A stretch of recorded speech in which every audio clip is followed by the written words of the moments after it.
जय श्री राम, जय श्री हनुमान। कई लोगों को मैंने कहते हुए ये सुना है कि मैं इतने लंबे समय से अमुक समय से जो है ये उपवास कर रहा हूँ और मुझे इसका उद्यापन कब करना चाहिए, व्रत के नियम क्या है, मुझे किस प्रकार से जो है उपवास करना चाहिए ताकि मुझे उसका लाभ जो है शीघ्र प्राप्त हो। तो इसके लिए कुछ नियम है। हर जो है उपवास के कुछ निश्चित नियम होते हैं। आज के इस एपिसोड में मैं शनिवार के उपवास के नियम और उनका तरीका और कितने उपवास करने चाहिए इसके बारे में जानकारी जो है उपलब्ध करवाऊंगा। शनिवार के उपवास जो है वो निश्चित संख्या में किए जाते हैं। ये 19, 31 या 51 उपवास किए जाते हैं। जब भी उपवास की आप शुरुआत करते हैं शुक्ल पक्ष के शनिवार से करें और संकल्प पहले दिन आप संकल्प लें कि मैं इस कामना की पूर्ति के लिए ये शनिवार का उपवास कर रहा हूँ। शनिवार का उपवास भगवान हनुमान जी को और शनिदेव को प्रसन्न करने के लिए किया जाता है। आप जानते हैं कि भगवान हनुमान जी जो शक्ति और भक्ति के एक प्रकाष्ठा हैं और भगवान शनिदेव ये न्याय के स्वामी हैं। यदि इनका हम विधिवत उपवास करते हैं, इनका जाप करते हैं, इनके प्रति जो है अनुदान दान वगैरह करते हैं तो ये बहुत जल्दी प्रसन्न होकर के भक्तों को मनोवांछित जो है फल प्रदान करते हैं। तो जैसा कि मैंने बताया कि शनिवार का उपवास की निश्चित संख्या है। शनिवार के उपवास 19, 31 या 51 किए जा सकते हैं। शनिवार का उपवास आप कर रहे हैं तो शुभ है आप पक्षियों को दाने डालना, चींटियों को जो है आटा वगैरह डालना, ये कर्म आप जरूर करें। उपवास के दिन सुबह स्नान करने के बाद में एक शुद्ध जल का लोटा भर के पानी से भर के उसके अंदर थोड़े से काले तिल डालिए, उसके अंदर काले तिल के साथ में थोड़ा दूध डालिए, शक्कर डालिए और 2 लौंग डालिए। वो डालने के बाद में पास में कोई भी पीपल का पेड़ हो या खेजड़ी का पेड़ हो, उसमें पश्चिम की तरफ मुख करके उस जो है वो जल उसमें चढ़ाइए। इससे भगवान हनुमान जी प्रसन्न होते हैं, भगवान शनिदेव प्रसन्न होते हैं। भोजन के अंदर उड़द की दाल से बने हुए पदार्थ का आप उपयोग कर सकते हैं। शनिवार का उपवास आप कर रहे हैं तो आपको सबसे पहले 5 ग्रास कम से कम तिल से बने हुए भोजन के ग्रहण करने चाहिए और उसके बाद में ही जो है आप अन्य जो भोजन है वो ग्रहण करें। और फलों में आप केला जो है विशेष रूप से आहार में ले सकते हैं। तेल से निर्मित पदार्थों का ही इस दिन दान करना विशेष फलदायी होता है। ये दान आप किसी काले रंग के कुत्ते को कर सकते हैं, किसी निर्धन व्यक्ति को कर सकते हैं। साथ ही शनिवार का उपवास यदि आप कर रहे हैं तो शनिवार के उपवास के दिन यथासंभव आपको भगवान हनुमान जी के मंदिर जाकर के भगवान को सिंदूर अवश्य चढ़ाएं। सिंदूर चढ़ा करके जोत लेकर के भगवान को जो है भोग अर्पण करें और यथाशक्ति अनुसार यथा समय के अनुसार आपको वहाँ बैठ करके हनुमान चालीसा का पाठ करना चाहिए। विघ्न हर्ता भगवान हनुमान जी आपके जीवन में आने वाले सभी विघ्नों का हरण करने वाले हैं। वो अवश्य ही आपके विघ्नों का हरण करेंगे।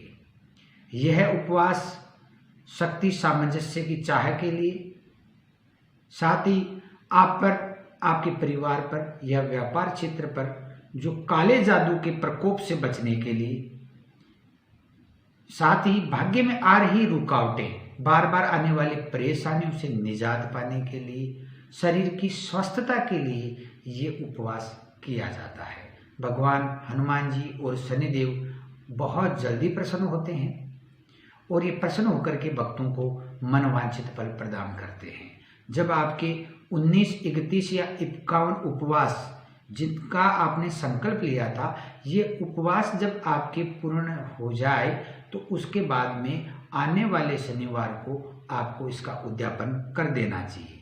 उद्यापन के दिन आपको 7 बालकों को घर पर बुला करके भोजन करवाना चाहिए और तेल, तिल, छतरी, जूता, कंबल, नीला काला वस्त्र, लोहे या लोहे से बनी हुई कुर्सी, तिल के मोदक, ये आपको अनुदान के रूप में यथा योग्य व्यक्ति को अवश्य देने चाहिए। इससे आपका व्रत परिपूर्ण होता है और आपको मनवांछित फल की प्राप्ति होती है।